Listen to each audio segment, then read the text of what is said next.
Пусть дети не знают войны. Войны я не видел, но знаю, как трудно народу пришлось. И голод, и холод, и ужас, все им испытать довелось. Пусть мирно живут на планете, пусть дети не знают войны, пусть яркое солнышко светит, мы дружно семьей быть должны. День Победы.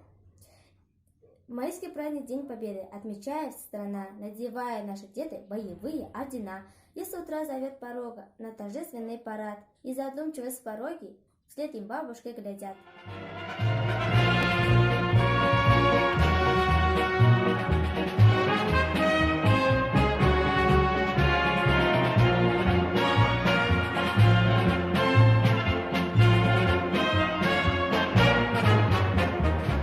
День Победы, как он был от нас далек, как в костре потухшем таял уголек. Были версты, обгорелые в пыли, этот день мы приближали, как могли. Этот День Победы порохом пропах. Это праздник с сединою на висках,